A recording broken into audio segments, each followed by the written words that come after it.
자, 기도하시겠습니다. 사랑의 하나님, 은혜를 감사합니다. 오늘 말씀을 들고 단위에 섰습니다. 아버지, 하나님께서 저희들을 불러주셔서 이곳에서 아버지의 말씀을 듣게 되었사오니 저희들에게 은혜가 있게 도와주시옵소서. 저희들이 이성적으로 판단하지 않게 도와주시옵시고 성령의 은사로 판단되게 도와주시옵시고 우리 마음속에 하나님의 영이 충만하게 도와주셔서 말씀이 아버지 믿어지게 도와주십시고 이해되게 도와주십시고 아버지의 성령의 충만한 은혜로 아버지의 은혜가 넘쳐나도록 인도하여 주시옵소서. 전하는 자나 듣는 자나 다 같이 은혜 받게 도와주십시고 아버지 하나님 앞에 영광만 올려드리게 도와주시옵소서. 예수님 이름으로 축복하며 기도합나이다. 아멘. 우리 다 같이 인사하시겠습니다. 오직 예수님밖에 없습니다. 다시 한번 하겠습니다. 오직 예수님밖에 없습니다. 아멘. 우리가 사는 역사는요, 세상 역사는 사람에 의해 가지고 이루어지는 것은 맞습니다. 그러나 사람에 의해서 이루어지는 그 역사 그 이면에는 하나님의 섭리가 있다는 사실을 우리는 오늘 에스더를 통해 가지고 오늘 세 번째 우리가 에스더를 갖다 지금 이제 말씀 선포하고 있죠. 깨닫게 되는 겁니다. 모르드게는 그 삼촌의 딸, 삼촌이 일찍 돌아가셔가지고 홀로 되어 있는 그 에스더를 데려다가 자신의 딸처럼 키웠잖아요. 그런데 하나님께서는 또 에스더를 또 왕후가 되게 하시려고 에스더가 가는 곳마다 함께 하시고 사람들의 눈에 들게 하셨잖아요. 왕후를 뽑는 선발 기준도 사실은 에스더는 해당이 안 되잖아요. 천한 어떤 에스더가 천한 포로 출신이잖아요. 포로 출신의 어떤 거류민이잖아요. 그런데 영향력도 없습니다. 그러니까 그런데도 불구하고 하나님께서는 에스더가 왕으로 선발될 수 있도록 왕후 후보로 선발될 수 있도록 기준을 완화시켜 버렸어요. 또 그래갖고 후보자로 또 간택이 됐습니다. 왕의 후보자로 간택되고 난 다음에도 어떻게 했습니까? 후보들을 관리하는 헤게라고 하는 그 내시가 에스더가 또 좋게 봐버렸잖아요. 그래 은혜를 베풀어 주었잖아요. 그래가지고 특별 관리를 또 받게 했잖아요. 그 왕은 또 에스더를 다른 후보자들보다 더 사랑해가지고 에스더를 왕으로 삼아버렸잖아요. 이런 모든 일련의 사건들을 갖다가 우리가 보게 되면요, 우리 인간이 하는 것 같아도 우리 인간이 했지만 그 뒤에는 하나님의 섭리하심과 인도하심의 역사가 있었다는 사실이에요. 그리고 왕 다음으로 높은 권력자 제2 권력자가 누굽니까? 하만이잖아요. 하만이라는 사람이 있었는데 그는 또 교만한 자입니다. 그가 성문을 지나갈 때 다 절을 해야 돼요. 근데 모르드게는 자기가 유단이라고 말하면서 절을 하지 않았어요. 그래서 하만은 모르드게가 절하지 않으니까 엄청 화가 난 겁니다. 괘씸하게 생각했을 거예요. 다른 사람들 다 절하는데 모르드게만 절을 하지 않으니까. 만약에 하만이 모르드게가 에스더 왕후의 양아버지였다는 것을 알았더라면은 어떻게 됐을까요? 권력을 우상처럼 여기고 있는 이 하만은 아마 오히려 하만에게 더 잘 보이려고 납작했을 거예요. 근데 몰랐어요. 모르니까 모르드게의 행위가 너무나도 괘씸하게 생각됐던 겁니다. 그래서 모르드게를 갖다 죽이면 되고 모르드게를 갖다 거기서 파지시켜버리면 되는데 모르드게를 갖다 죽여버리고 모르드게에 속한 유다인 전체를 갖다 다 멸할 그런 악한 계획을 또 하만이 또 세운 거예요. 전형적으로 악한 자의 모습입니다. 자기한테 절하지 않았다고 아무리 화가 난다고 그래가지고 민족 전체를 다 말살시키려고 하는 그 무자비한 계획을 세웠다는 것은 이건 아주 정상적인 사람이라고 볼 수 없는 거죠. 아주 악한 자죠. 내 이익이 침해되거나 손상된다고 판단해가지고 불이익을 당할 것이라고 생각하면은 절대로 못 참는 거예요. 하만은요. 어떻게든지 응징을 해가지고 자기 권리를 갖다가는 찾아내야만 됐다 그 말이죠.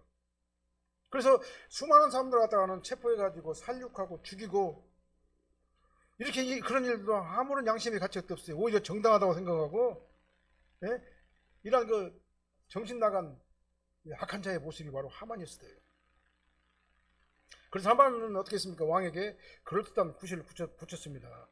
그래서 유다인들을 진멸해도 좋다는 왕의 윤호를 받아냈어요. 그리고 전권을 이임받았습니다. 그리고 왕의 이름으로 조서를 쓰고 왕의 도장을 찍어가지고 그 공문을 갖다 전국 127도,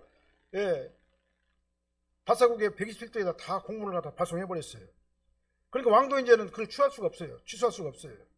그래서 이제 정한 날에 집행만 하면 되는 겁니다. 그리고 이 왕의 조서가 모르드게가 사는 수산성에도 전달되었고, 이 소식이 전달되니까 유다인들이 알려지 난리가 난 거죠. 난리가 났습니다. 모르드게는 대궐문 앞에서 베옷을 입고 재에 누워가지고 대성통곡을 하고 하나님께 부르짖었고, 다른 유다인들도 금식하면서 막 부르짖었어요. 그리고 이 사실을 에스더 왕후에게 전달을 했습니다. 그러면 에스더는 어떻게 했습니까? 죽으면 죽으리라 하고 결단하고 왕 앞으로 나아갔잖아요. 근데 또 희한하게 또 왕은 또 왕궁들의 에스더가 생 것을 보고 난 다음에 매우 사랑스러웠어요. 또 그리고 에스더를 오라고 하면서 소원이 뭐냐고 또 물어봤습니다. 이것이 우리가 지난주에 2번에 걸쳐 가지고 말씀을 선포한 내용이 되겠습니다. 중요한 건 뭐냐면 이 모든 일련의 과정들을 돌아보면은 결정적인 순간순간마다 하나님의 간섭이 있었다라는 사실이에요. 도저히 현실적으로 보면 불가능해요. 그렇게 돼서는 안 되는 것이 어떻게 현실적인 겁니다. 그런데 이해할 수 없는 일들을 통해 가지고 그 일이 가능하도록 하나님께서 배후에서 섭리하셨다는 사실을 오늘 이 말씀을 쭉 보면서 우리가 이해가 되는 거예요. 오늘 읽어드린 이 본문도 같은 내용입니다. 같은 그 취지의 말씀이에요. 에스더가 왕과 하만을 잔치에 초대를 했습니다. 그 다음에 그 자리에서 하만이 사악하고 정신병자 같은 그런 그 유다인 대학살 음모를 갖다가 하는 왕에게 고했습니다. 그리고 그를 처단하는 내용이에요. 이 내용이 바로 오늘 본문의 말씀입니다. 그래서 이 말씀을 중심으로 해가지고 하나님께서 어떻게 섭리하시고 역사하시는가, 여기에 대해서 우리가 생각해보면서 은혜 받는 시간을 갖도록 하겠습니다. 먼저 에스더가 이 잔치자리에서 청혼을 하죠. 청혼. 왕에게 청혼을 합니다. 3절 말씀 한번 읽어보게요. 3절이요. 왕후 에스더가 대답하여 이르되 왕이여, 내가 만일 왕의 목전에서 은혜를 입었으며 왕이 좋게 여기시면 내 소청대로 내 생명을 내게 주시고 내 요구대로 내 민족을 내게 주소서. 에스더는 왕과 하만을 잔치에 초청을 했어요. 그리고 그것이 그들이 이제 잔치자리에 다 참석해서 하만하고 왕이 잔치자리에 참석을 했습니다. 첫 번째 초청은 5절에 있어요. 근데 에스더가 왕과 하만을 초청을 했고, 왕은 잔치자리에서 에스더에게 첫 번째 초청자리에서 뭐라고 말했냐면 이렇게 말했어요. 에스더여, 그대가 나에게 하고 싶은 말이 있다고 했는데 그것이 무엇이오? 그대가 원하는 것이라면 나라 절반이라도 주겠소. 왕이 이렇게 첫 번째 잔치에 참여하니 말하니까 에스더는 그때 소원을 말 안 했습니다. 이렇게 말했습니다. 왕이시여, 왕께서 저에게 은혜를 베푸셔가지고 저의 소원을 들어주신다 하면은 내일 다시 한번 제가 잔치를 베풀고 두 분을 모시고자 합니다. 왕께서 원하시면은 내일 잔치 자리에서 한 번 더 와주시면 그때 제가 제 소원을 그때 말씀드리겠습니다. 이렇게 한 발 딱 밀었어요. 그리고 왕은 또 허락했습니다. 아주 에스더는 아주 신중하고 치밀하게 이 접근을 했어요. 만일 그 자리에서 왕이 단번에 거절해버리면 어떻게 되겠어요? 하만은 지금 권력 2인자잖아요. 근데 그 자리에서 하만이 바로 죄인입니다라고 말해버리면 왕이 또 생각이 달라질 수 있어요. 그때 바로 허락을 안 할 수도 있을 것입니다. 근데 에스더는 첫 번째 왕궁 뜰에서 한번 만날 때 네 소원이 뭐냐, 내가 다 들어주겠다 하는데 오늘 두 번째에도, 오늘 첫 번째 잔치 자리에서도 또 그 말을 똑같이 했죠. 왕이요. 이 하만은 왕의 신임을 받는 그 오른팔과 같은 아주 권력자요, 두 번째 권력자다 그 말입니다. 이러한 거 막강한 권력자인 하만과 싸워서 이기만 하잖아요. 이기지 못하면 죽기 때문에 그렇습니다. 본인이. 그래서 어떻게든 간에 왕의 마음을 충분하게 자기 자신에게 쏠리게 한 다음에 왕이 하만을 포기할 정도가 되지 않으면 모든 일이 실패로 끝나게 되고, 잘못하면 자기 민족과 에스더 자신도 이제 폐위되고 이제 죽게 될 그런 처지에 있게 됐다 그 말이에요.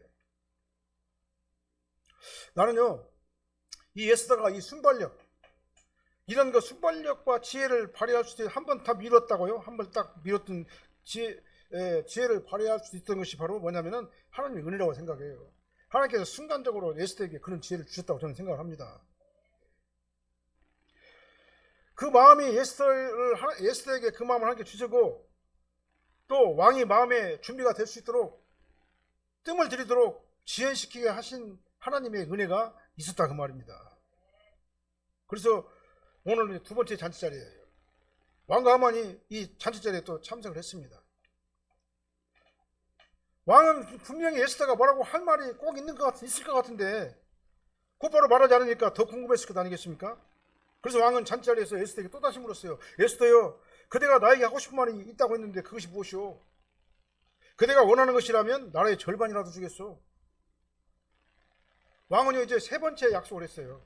첫 번째 왕궁 뜰에서 한 번 약속을 했고, 그 다음에 첫 번째 잔치자리에서 한 번 약속을 했고, 이번 세 번째 잔치자리에서 또 당신의 소원을 무조건 들어줄 테니까 당신의 소원을 한번 말해보시오라고 말했습니다. 이제는 왕도 거절을 못하게 돼 있어요.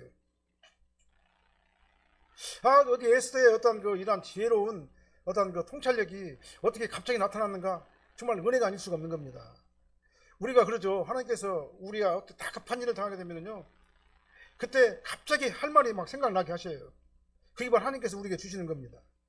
막다른 길에 서가지고 아주 다급하고 위급한 상황에서 하나님께서는 우리가 어떻게 해야 될 것인가를 갑자기 생각나게 하시는 그 은혜가 우리 믿는 자들에게 있는 거다 그 말이죠. 그래서 에스더에게는 왕에게 말을 했습니다. 하만에게 유다 민족 말살 정책을 갖다가 얘기를 했어요. 왕이시여, 제가 왕에게 은혜를 입었고 저를 왕이 사랑하신다면 저의 목숨과 우리 민족의 목숨도 살려주십시오. 우리 민족의 생명이 바로 제 생명과도 같습니다. 제발 부탁드립니다. 살려주세요. 지금 저와 우리 민족은 다 죽어서 멸종될 처지에 이르렀습니다. 제발 저와 우리 민족을 말살하는 이 악한 자를 처벌해 주십시오. 이렇게 아주 그냥 전곡을 찌르면서 간단하고 명료하게 아주 신속하게 왕에게 이렇게 말을 한 겁니다. 아주 강렬하게 말을 한 거예요. 살려달라고 요청을 한 겁니다.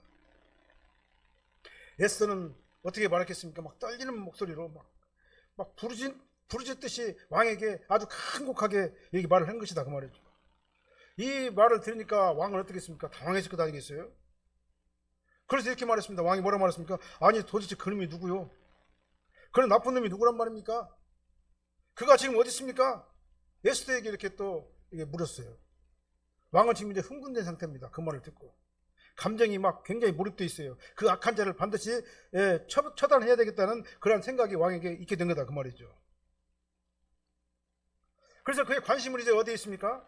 왕후를 해함으로써 왕과 왕궁의 명예를 실추시키고 더럽히게 떨어뜨리게 하려는 그 반역자가 누구냐에게 관심을 갖게 돼버린 거다 그 말이죠.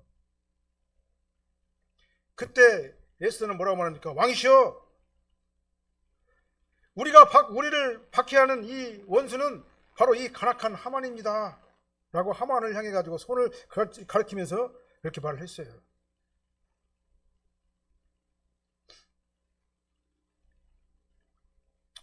단호한 에스더의 결단 뒤에는 뭐가 있었느냐, 저는 생각해 보니까요, 아마 모르드게가 에스더에게 한 말이 있어요.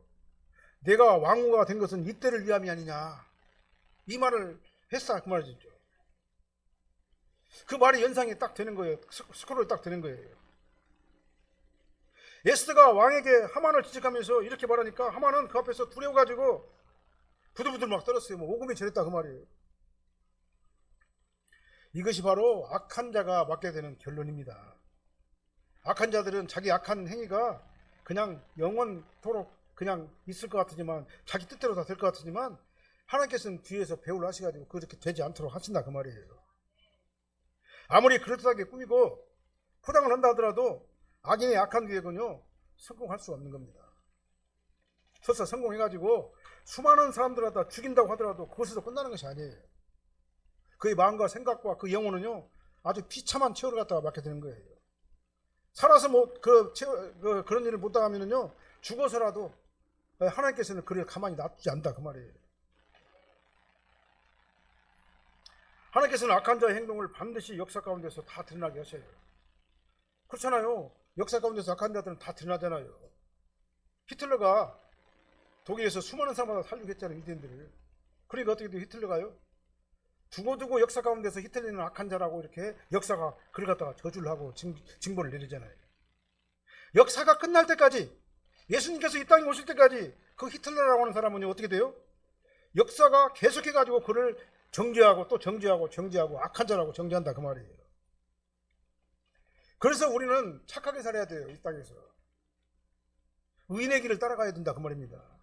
악인의 길은 망하는 길이기 때문에 그렇습니다. 그래서 우리는 말씀대로 순종하고 말씀대로 따라가고 말씀을 의지해가지고 말씀대로 선한 삶을 살 수 있도록 우리의 마음과 생각과 모든 환경들을 지켜내야 된다 그 말입니다. 하만과 같이 이렇게 악한 일을 갖다가 하면서도 전혀 양심의 가책도 받지 않는 그런 어리석은 자가 되서는 안 될 줄로 믿습니다.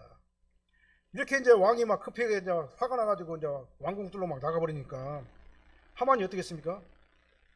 하만이 또 청혼을 합니다. 첫 번째는 에스더가 왕에게 청혼했잖아요. 이제 그 왕이 그 얘기를 듣고 난 다음에 화가 나가지고는 그냥 어떻게 할 수가 없으니까 권력 제2인자잖아요, 하만이. 그러니까 왕궁 뚫러 그냥 자리를 박차고 나가버렸잖아요. 그러자 이제 하만이 어떻게 했습니까? 또 에스더에게 이제 또 청혼을 하는 겁니다. 7절 말씀 한번 읽어볼게요. 왕이 노하여 일어나서 잔치자리를 떠나 왕궁 후원으로 들어가니라. 하만이 일어서서 왕후 에스더에게 생명을 구하니 이는 왕이 자기에게 벌을 내리기로 결심한 줄 알미니라. 자, 아하수에로 왕은요, 에스더와 그 민족의 말살 계획을 통해 가지고 왕에게까지 큰 어떤 그 국가적인 손해를 입히려고 하는 어떤 사람이 있다는 에스더의 말을 듣을 적에 이미 충분히 막 흥분돼 있었어요. 그 사람을 갖다 얘기 안 했잖아요, 아직요. 하만이라고. 그런데 그 어떤 사람이 바로 하만이라고 하는 사실이 밝혀지게 되니까요, 왕은 막 흥분이 막 폭발해가지고 막 진노를 하게 된 겁니다. 저 권력 제2인자란 말은 왕이 신임했다는 얘기잖아요. 왕이 완전히 믿어버렸다고 하냐. 왕의 완전 오른팔과 같은 사람이잖아요. 나라의 모든 일 갖다 하만에게 다 맡겨버렸어요. 3장 1절에 보니까 이 최측근 권력, 막강한 이 권력 제2인자에 의해 가지고 왕이 오히려 이용당했다라고 생각을 한 거예요. 그러니까 배신감을 가지겠죠. 그래서 왕은 너무나 화가 나가지고 자리를 박차고 일어나가지고 왕궁 후원으로 가버린 겁니다. 그리고 에스더 선지를 하다 에스더서를 쭉 보게 되면요, 아하수에로 왕은요, 어떤 그 결정적인 어떤 결단을 내릴 적에는요, 반드시 지혜자들이나 그 다음에 권력자들이나 그 다음에 신복들에게 물어보고 난 다음에 결정을 내렸었어요. 근데 지금은 누구만 있습니까? 왕과 하만만 있잖아요. 그 밀실 공간에 딱 3명만 있잖아요. 그 밀실 공간에서 왕이 스스로 어떤 결정을 내려야 되는데 의논자가 없잖아요. 그러니까 잔자를 떠나가지고 후원회로 그냥 간 것도 그 이유가 이제 하나라고 생각을 합니다. 거기 가가지고 많은 생각을 했을 거예요. 아마 분노가 치밀어가지고 뭐 어쩔 줄 모르고 후원을 배회하면서 막 크게 막 소리 쳤을지도 몰라요. 막 거기서 왕은 하만에 대해서 어떤 형벌을 내려야 될 것인가 자기 스스로 결정하고 있었을 거다 그 말입니다. 이렇게 왕이 화가 나가지고 자리를 박차고 나가니까 하만은 어떻게 했습니까? 일어서가지고 왕후 에스더에게 막 매달렸어요. 이제는. 왕후여, 제발 목숨만 살려주세요. 제발 내 목숨만 살려주세요. 아주 그냥 막 매달려서 그냥 이렇게 간구를 한 거죠. 하만은 에스더만이 자기 생명을 갖다가 구할 수 있다라고 또 생각을 한 거예요. 그리고 하만이 에스더에게 이 생명을 구한 이유가 뭐냐면요, 문장이 이어지잖아요. 왕후 에스더에게 생명을 구하니 이는 왜냐하면 왕이 자기에게 벌을 내리기로 결심한 줄 압니다. 왕은 이미 자기 자신을 갖다가는 벌을 내릴 것으로 하만은 이렇게 생각을 하고 있다 그 말입니다. 이제 상황이 완전히 역전돼 버렸잖아요. 하만이 모르드게와 유다 민족을 갖다가 진멸할 계획을 세웠을 때는요, 아마 유대 민족들은 하늘이 무너져내리는 그 충격과 두려움과 공포 가운데서 떨고 있었을 거예요. 그들은 다 지배를 했을 겁니다. 그리고 모르드게는 어떻게 했습니까? 이걸 갖다 해결하려고 어떻게 했어요? 자기 귀한 딸이잖아요. 아무리 자기가 삼촌의 딸이지만 자기가 딸같이 기른 아주 귀한 딸이잖아요. 그 귀한 딸에게 뭐를 맡겼습니까? 내가 왕후가 된 것은 이때를 위함이 아니냐 라고 말하면서 너 사명을 감당하고 네가 해야 될 일을 해라고 이렇게 말할 정도예요. 너 죽더라도 그 일을 해야 될 것 아니냐, 나 민족을 위해 가지고. 그리고 에스더는 어떻게 했습니까? 어렸을 때부터 자기를 키워준 부모 같은 이 모르드게 말에 순종을 했어요. 그러면 죽으면 죽으리라 이 결단을 내리고 왕 앞에 나와가지고 왕에게 구원을 호소할 기회를 만들었잖아요. 이게 이렇게 절박한 어떤 그 상황이 이제는 완전히 역전돼 버린 겁니다. 조금 전까지만 하더라도 에스더는 왕에게 죽을 각오를 하고 어떻게 했습니까? 하만의 죄악을 갖다 놓고 고했잖아요. 제2 권력자의 죄악을 갖다가 왕에게 고했잖아요. 그러면서 뭐라고 하면 나와 우리 민족을 살려주십시오 라고 간청을 했잖아요. 그러나 이제는 상황이 역전돼 가지고 어떻게 됐습니까? 하만이 에스더에게 제발 목숨만 살려주세요. 제발 제 목숨만 살려주세요. 이렇게 간청했다 그 말입니다. 이게 바로 하나님의 은혜의 결과입니다. 하나님께 일하시는 걸 이렇게 하시는 거예요. 인간적으로 볼 적에는 전혀 불가능한 것 같은데 되게 하신다 그 말입니다. 왜요?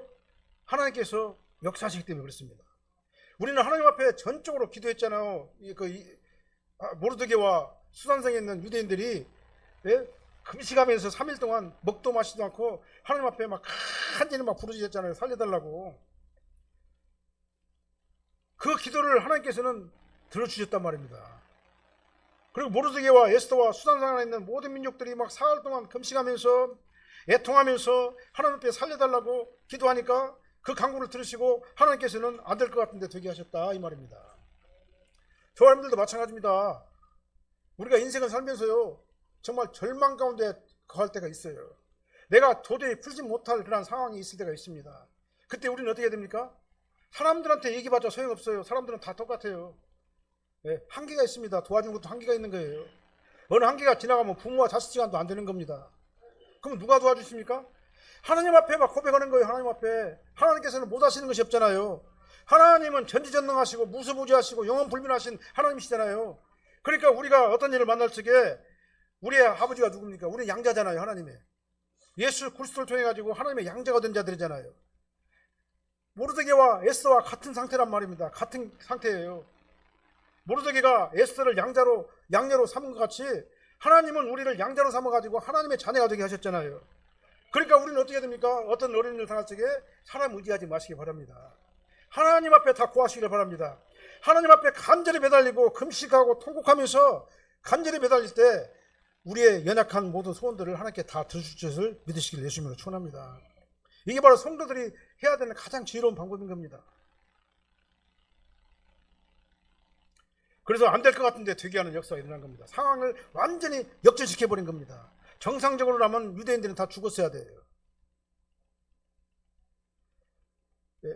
사건이 역전돼가지고 하나님의 백성을 진멸하다고 하는 하만이 이젠 도리어 죽을 궁지에 들어가게 된 거다 그 말입니다. 정말 우리는 이 영적인 비밀, 하나님께서 반드시 우리를 지켜주신다 하나님의 자녀들. 그러니까 우리는 어떤 어려운 일을 당할 적에 전적으로 하나님께 모든 걸 다 의뢰해야 된다. 그렇게 하시기를 바랍니다. 그러면 안 될 것 같은데 돼요. 안 될 것 같은데 되는 역사가 일어나는 겁니다. 어떤 방법을 통해서든지 간에 하나님께서는 사태를 역전시켜버린다 이 말이에요. 그 역전시키시는 하나님의 은혜를 반드시 생각하고 따라가시기를 예수님으로 축원합니다. 그리고 이제는 첫 번째는 에스더가 왕에게 청혼을 했어요. 살려달라고. 근데 이제 에스더는 또 이제 두 번째는 어떻게 합니까? 하만은 또 어떻게 했어요? 에스더에게 제발 목숨만 살려주세요. 막 싹싹 빌었잖아요. 근데 왕이 이제 심판하는 거예요. 10절 말씀 한번 읽어보세요. 9절 10절이요. 왕을 모신 내시 중에 하나 하르보나가 왕에게 아뢰되 왕을 위하여 충성된 말로 고발한 모르드게를 달고자 하여 하만이 높이가 50규빗 되는 나무를 준비하였는데 이제 그 나무가 하만의 집에 섰나이다. 왕이 이르되 하만을 그 나무에 달라 하매 모르드게를 매달려고 한 나무에 하만을 다니 왕이 누가 그치니라. 8절 말씀도 한번 읽어보세요. 왕이 후원으로부터 잔치자리에 돌아오니 하만이 에스더가 앉은 걸상 위에 엎드렸거늘 왕이 이르되 저가 궁중 내 앞에서 왕후를 강간까지 하고자 하는가 하니 이 말이 왕의 입에서 나오매 무리가 하만의 얼굴을 싸더라. 이 문장 보면 좀 어디가 어색하지 않아요? 왕이 후원해서 돌아와 보니까 하만이 에스더가 앉은 그 걸상에 엎드려져 가지고 있는 장면을 보게 됐다고 그랬잖아요. 여기서 걸상은요 알라그자를 얘기하는 겁니다. 예, 안락의자를. 잔치 하다가 좀 쉬려고, 예, 쉬려고 놓은 그 안락의자가 바로 뭐냐면은 이 걸상이라고 이렇게 해석을 했어요. 하만은 왜 왕비가 안락의자로 이용하는 왕비의 의자에 엎드려고 있었는가? 그건 우리가 알 수가 없어요. 왜 그랬는가는.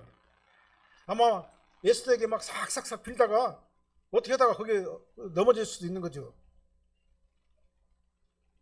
근데 왕은 뭐라고 말합니까? 이런 광경을 보고, 이 광경을 보고 난 다음에 두 번째 권력자인 하만을 처단할 구실이 되기에는 어떤 결정적인 하사라고 볼 수 없잖아요. 그 의자에 엎드려져 있다고 그것이 수행할 그런 구실이 되는 겁니까? 안 되잖아요. 그 결정적 하자는 아니었지만 왕은 이것을 구실로 삼아가지고 분노를 더 폭발시켜 버렸어요. 저가 궁중 내 앞에서 왕후를 강간까지 하고자 하는가? 참으로 이 비약된 표현이 아니겠습니까? 전후 상황을 다 살펴보지도 않고 마음에 처단을 결심을 하니까 저 사람을 어떻게 처단을 해야 되겠다고 결심을 하니까 평상에 엎드러져 있는 것조차 결정적인 조건으로 봐버린 거예요. 왕이요. 그렇게 판단을 해버린 겁니다. 왕은 3번이나 왕비에게 뭐라고 말했을까? 네 소원을 말해보라. 나라 절반이라도 주겠다라고 했잖아요. 근데 안 들어줄 수가 없잖아요. 근데 왕비 의자에 앉아 엎드려진 모습을 보니까 왕의 진노를 지평할 그냥 구실로 그냥 만들어버린 겁니다. 감히 내 앞에서 왕비의 걸상에 엎드려져 있다니 너는 강간범이야. 참 어색하고 참 이상한 판단이지만 그 왕은 그렇게 결정을 내려버린 겁니다. 그리고 그 장소는 분명히 잔치자리잖아요. 그러면은 수종 드는 사람들이 있을 거 아니에요. 레스토랑 같으면 웨이터들이 다 있을 거 아닙니까? 음식을 나누는 사람도 있고 이게 따라주는 사람도 있고 그런 사람도 있을 거 아니에요. 그 다음에 왕의 또 내시들도 있을 거 아닙니까? 근데 거기는 사람들이 다 있는 데서 왕비를 갖다가는 강간할 수가 있겠어요? 그런 상황이 아니다 그 말이에요. 그런데 어떤 신체적인 접촉이나 강간을 할 수 있는 그런 장소나 상황이 아니었음에도 불구하고 왕은 그 마음속에 그렇다라고 확정을 해버린 겁니다. 이 확정하게 하신 분이 누구예요? 하나님이세요. 이 말이 왕의 입에서 떨어지자마자 경호원들은 어떻게 했습니까? 경호원들은요? 하만이 모르게 복면을 딱 씌워버렸어요. 복면을 씌웠다는 얘기는 뭔 말이에요? 죽게 될 것을 암시하는 그런 내용이잖아요. 그 경호원들이 왕이 너 강간범이야 하니까 경호원들이 갑자기 달려들어가지고 하만에다가 얼굴에다가 복면을 딱 씌워버렸다 그 말이에요. 순간의 상황이 반전된 겁니다. 이제는 하만은 뭡니까? 권력 제2인자에서 뭐가 됐어요? 죽어야 될 죄수의 몸이 된 거다 그 말이죠. 또 이 광경을 또 하르보나라고 하는 사람이 봤어요. 하르보나가 9절 말씀 다시 한번 볼까요? 왕을 모신 내시 중에 하르보나가 왕에게 이르되 아르되 왕을 위하여 충성된 말로 고발한 모르드게를 달고자 하여 하만이 높이가 50규빗 되는 나무를 준비하였는데 그 나무가 하만의 집에 섰나이다. 왕이 이르되 하만을 그 나무에 달라 하매. 그동안은요 조금 전까지만 하더라도 페르시아의 두 번째 권력자였어요. 근데 그 내시들은요 권력자들의 눈치를 보잖아요. 하만의 잘못을 보고도 말을 못하잖아요. 왜 그냥 제2권력자이기 때문에 눈을 감고 있었어요. 그러니까 말하지 않고.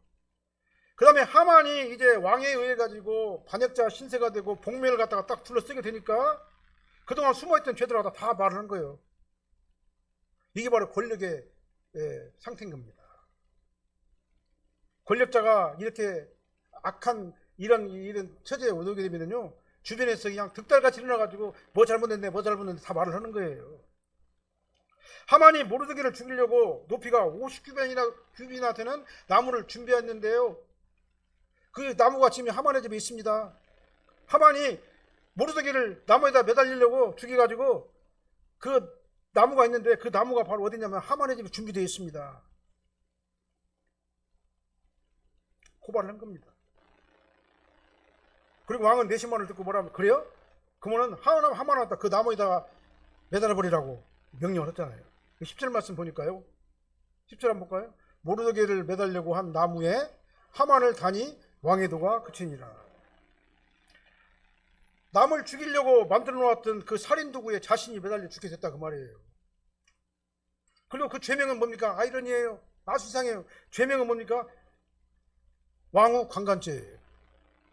전혀 자기가 범하지도 않은 죄를 뒤집어쓰고 사형을 당하게 된 거다 그 말이에요. 남을 억울하게 해하려고 한, 죽이려고 한 하만이 도리어 억울한 죄명을 뒤집어쓰고 죽임을 당하게 됐다 이 말입니다. 하만이 에스더와 모르드게와 유다 민족에게 주었던 이 두려움, 공포, 이 주어본요